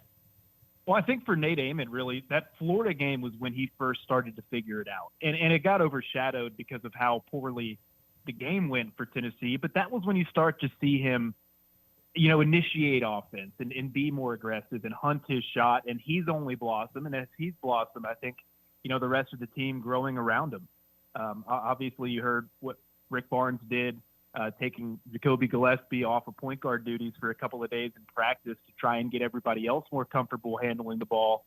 Seems like that's working, but this was a team that was never going to be a perfect or close to complete product early in the season, but a schedule that allowed this team also, I think, to get hot towards the end of January. And then you look at February and there's a chance to really stack some wins. So I think this team is in a great spot, but you'd certainly love to can't get swept by Kentucky in a season. Charlie, what do you think is going to be important for Tennessee to do to be able to get revenge on Kentucky? Well, I think they can't have those same self-inflicted wounds that we've seen Tennessee, succumb to at times, because on paper, they're a better team than Kentucky. And this is a matchup where I think Tennessee should be able to really kind of control the pace of the game, the way the game's played, especially, without Jalen Lowe and Jaden Clayton cert for Kentucky. I don't think that they have a ton of scoring options if you're able to cut the head off the snake and slow down Otega Owe. I know Kentucky's playing better basketball right now, but if Tennessee can just take care of the basketball, continue to rebound at the incredible clip on the offensive glass that they are, and then you just don't have some sort of results where there's a 15 to 20% difference in three-point shooting, I think it's a game that Tennessee should win. Have your projections changed on what you think Tennessee can do the rest of the way in SEC play, or if you look to the postseason based on what you've seen recently compared to if I'd asked you this question a month ago, 90 days ago, whatever? Gosh, my my expectations for Tennessee and what I think they can accomplish haven't necessarily changed all that much, because I was still one of those guys early January that was looking at the pieces and thinking, man, they're not playing their best basketball right now, but the pieces are there for them to be a top 15, borderline top 10 team. But my idea of how far this team can go has changed, seeing what the rest of college basketball looks like. This just, to me, doesn't quite look like a Final Four caliber team, or even maybe an Elite Eight caliber team, as I thought they maybe were. But it's because you've gotten into conference play, and some of these dominant teams have still just continued to be dominant. I think Tennessee is very good, but Arizona, Michigan, Duke, Iowa State, Illinois, a Houston team that you beat. And now, Connecticut's rolling, Florida's getting hot. Like, some of those teams just feel a step above Tennessee. The top of college basketball is really elite, but in a one-off, Tennessee's certainly capable of beating any of those teams. It would be crazy if Tennessee this season goes further than the last two teams that, at some point was number one in the country, that had players and was number one in defense and stuff like that. But hey, if NC State can go to the Final Four one season, why not Tennessee? It just has to be the right season. Exactly, right? And you just have to be playing your best basketball at the right time. And yep. You got to get a little bit lucky too with some of the matchups, some of the things that happen in game. Gosh, you think the Final Four runs of years past that were a play or two away in the first weekend from never happening. Tennessee's got to be on the right side of those plays. And in years past, obviously they haven't been. They've had some heartbreakers in the tournament, but you have a lot of components of a team that can go far. You have an experienced guard, a guy that's played a lot of basketball in Jacoby Gillespie that, also can not just run an offense, but lead an offense from a scoring perspective. Nate can take over a game. And then I think you have the presence in and around the rim this year to be able to, answer to some of those teams that like to play inside out and play really physical that maybe the last couple of years you didn't always have. I think for Tennessee, it's exciting to think what this team can still become in another month or two. The next game for Tennessee at Kentucky on Saturday night. Speaking of this upcoming Saturday Sports Talk is back. Charlie, you and Riley Haltom are bringing Saturday Sports Talk back, 9 a.m. this upcoming Saturday, each Saturday. Tell everybody about what's coming up with the show and what they can look forward to each Saturday morning. Yeah, we are really excited to get this thing going. Myself, Riley, Jeff, we've been really, meeting and talking this thing over for a while. Excited to finally. Riley Haltom, he'll be holding it down the first couple of weekends with Tennessee softball playing at 1 at noon these first couple of Saturdays. But, man, we are excited to bring you guys a fun, fast-paced, energetic show. We've got a lot of cool guests lined up. We'll have opportunities for you guys to call in and play some games that we're excited to reveal. I'm a big games guy myself, call your shots and all that. So I think we've come up with some fun ones for the people. Going to be just, a good opportunity, I think, to have even more action-packed Tennessee content on our airwaves. Yep. You want to listen to talk about Tennessee. You want to talk Tennessee with the guys each Saturday morning, 9 to noon. Charlie and Riley will have you covered. So it starts up this Saturday. It's okay if you don't, but out the door, somebody texted us and said, hey, we didn't get a chum in with Charlie today because you're down there on the road, Lady Vol softball. Do you have a chum in with Charlie? If not, that's okay. I'm putting you on the spot. I don't have anything locked and loaded for today's college basketball slate or anything. I've been a little distracted with softball, but that's good. Started the conversation out talking about the Super Bowl. If you want an early chum, I am on the Seahawks. Okay. Yep. Swain is the only fear you might have is I also am on the Seahawks, but Swain will make you feel better that his pick, I think, is aligned with yours. Hey, Charlie, good luck with everything down there in Florida with Tennessee softball. We look forward to Saturday Sports Talk starting back up this upcoming weekend with you and Riley each Saturday from 9 until noon. Thanks for hopping on with us to talk some Tennessee sports and look forward to hearing the show this weekend. Yeah, thank you guys. Always a good time hopping on with you. Thanks, Charlie. Charlie Collier, he and Riley are going to do a great job each Saturday. So each Saturday morning, you're looking for more Tennessee talk locally. You can find it right here on the sports animal side of things with Charlie and Riley, 9 to noon this upcoming Saturday. We'll come back with one segment to go. And attaboy, before we head out of here, 865-656-9900 to connect before we head off as well. With Jason Swain, I'm Josh Ward. We're presented by Junk Be Gone on Josh and Swain.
For tuning in Thank you for all the interaction. We had some fun at the start of the hour. We had a text Swain asking, hey, Nate Ament, can we get an update? Any nickname ideas? And the ideas came in. So we appreciate all the interaction. Had a little fun with that, talking Tennessee football. Adam Sparks in the first hour. If you want to go back and listen wherever you get your podcast. Alan Bell at the start of hour number 2, and then Charlie Collier last segment. We didn't get to this on the show, but maybe the Houston Cougars athletic department could listen to the Allen segment and take Charlie's pick on the Seahawks, try to make a little money. As Kelvin Sampson said, we were poor when I got here, and we're still poor today. That's actually a flex because he's getting 5-star players that come and play for him, and they're coming to play for Houston because of him, not because of just the money. So, hey, when you have the ability to coach up guys and win and develop players, you can get players at a cheaper price. Charles Bediako hearing tomorrow, so we'll see what happens there, if it affects his ability to play against Auburn on Saturday.